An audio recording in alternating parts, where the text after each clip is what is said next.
I went to elementary school in Jersey City, high school in Jersey City, and I graduated from, they used to call it Jersey City State College. I taught for almost 30 years until I was very badly hurt in a school accident and could no longer go back and teach. I lived in my home, my original home in Jersey City, for close to 45 years. And then, unfortunately, because of my accident, we eventually lost it. And I moved into the property I own next door in, I believe it was 2004. And luckily, my daughter and her husband were able to buy the house back, and they continued to live in that section. When Sandy came and visited us, and it was just a shock.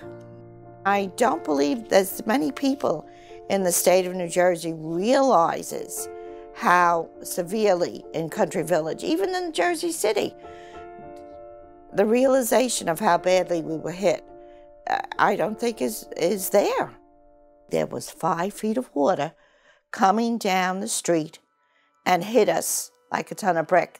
And I was inside, and all of a sudden, I heard water running. And it was the water coming in all the windows of my daughter's house.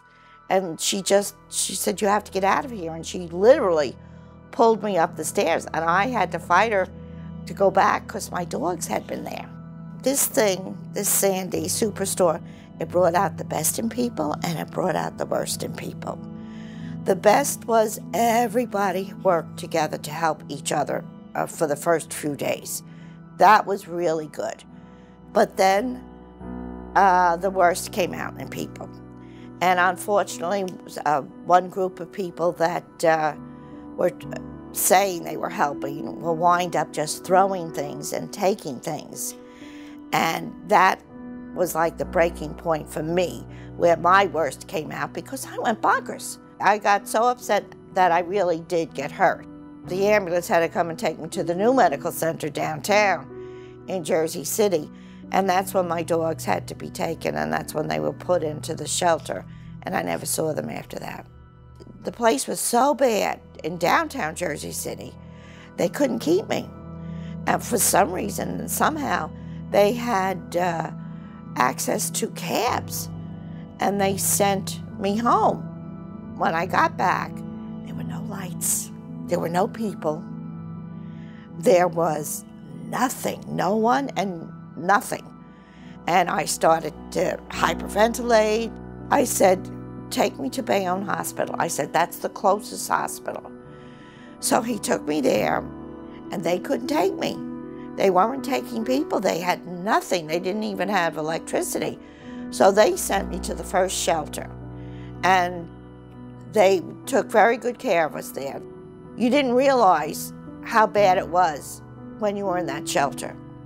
But eventually they had closed that shelter, and because Bayonne was getting back on its feet and their people could go home, but I had no home to go to.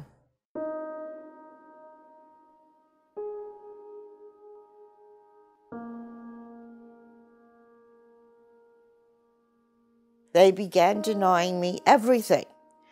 And then I got a letter saying that I was ineligible for everything that had happened, and I was to return the money.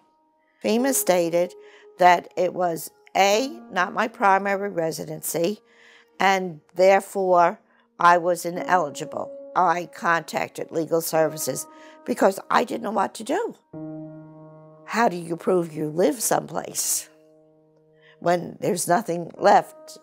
They helped me, and they told me what to gather, and which was very hard to do because everything was taken in Sandy. I was lucky that the bank had got me some information, and my ID showed where I had been living, and my Social Security has me with that address. My pension has me as that address. But these were all things we had to we had to ask them for again because it was all taken. Thank God, eventually, FEMA did send me notification that all the new information that had been sent to them showed that I was eligible. They said they were not going to further request me to pay them back because it was proven that not only did I live there, but it was my primary residency. Really, for the legal services, I could not be where I am today, at least feeling safe and being helped. That was a big help. They've been a tremendous help. And you call them, and if they're not there, they do get back to you, which is, thank God. Sometimes your lawyers don't get back to you. These people do, so I'm very grateful for that.